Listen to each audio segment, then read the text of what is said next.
السلام علیکم دوستو۔ حضرت ابراہیم علیہ السلام کا اپنے رب کو پہچاننا۔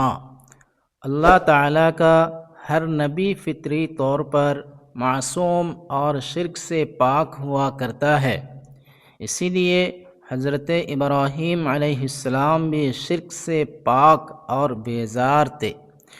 اللہ تعالیٰ نے بچپن ہی سے آپ علیہ السلام کو عقل سلیم اور رشد و ہدایت سے نوازتا۔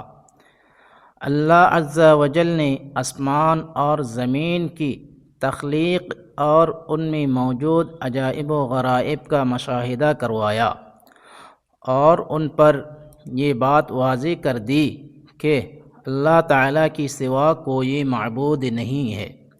اسی لیے آپ علیہ السلام بچپن میں ہی ستارے، چاند اور سورج کا مشاہدہ کر کے اپنے حقیقی رب کو پہچان کر اس کی عبادت کرنے کا اعلان کیا، اور اللہ تعالیٰ کے علاوہ وہ لوگ جس کی پوجا کیا کرتے تھے ان سب سے نفرت کا اظہار کیا۔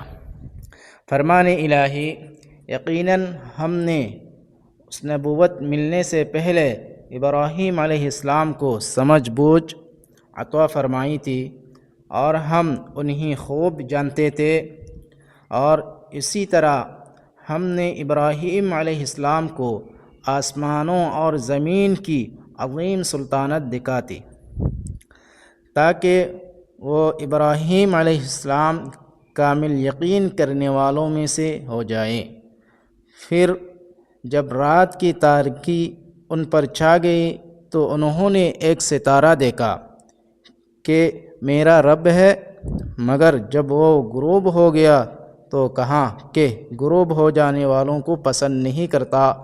پھر جب انہوں نے چاند کو چمکتا ہوا دیکھا تو فرمایا یہ میرا رب ہے، لیکن جب وہ بھی غروب ہو گیا تو فرمایا اگر میرے رب نے میرے رہنمائی نہ کی تو میں گمراہ لوگوں میں سے ہو جاؤں گا۔ پھر سورج چمکتا ہوا دیکھا تو فرمایا یہ میرا رب ہے، یہ تو بہت بڑا ہے۔ پھر جب وہ بھی غروب ہو گیا تو فرمایا اے میری قوم، میں ان معبودوں سے بری ہوں جنہیں تم اللہ کا شریک بناتے ہو۔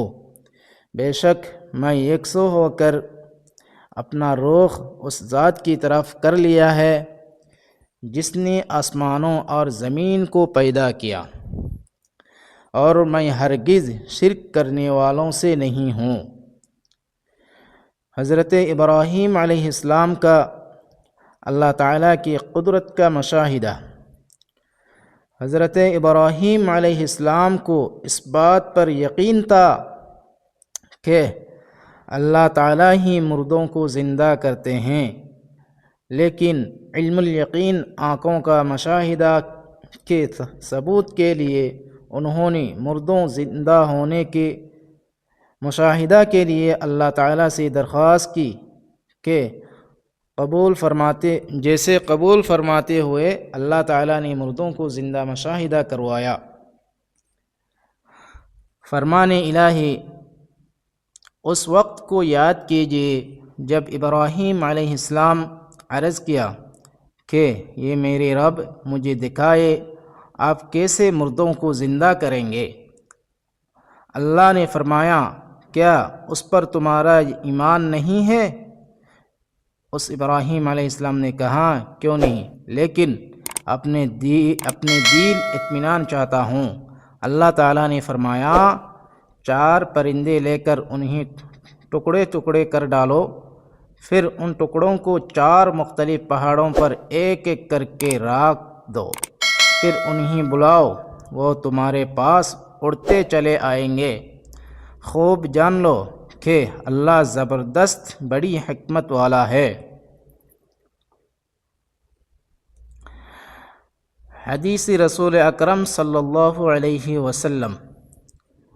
رسول اکرم صلی اللہ علیہ وسلم نے فرمایا ابراہیم علیہ السلام نے عرض کیا اے میرے رب، مجھے دکھائیے آپ کیسے مردوں کو زندہ کریں گے۔ اللہ تعالیٰ نے آپ علیہ السلام اس کا مشاہدہ پرندوں کو زندہ کر کے کروایا۔ بخاری شریف۔ عن ابی ہریرہ رضی اللہ تعالی عنہ، الحمدللہ، سمجھیے کیسے اللہ تعالیٰ کی قدرت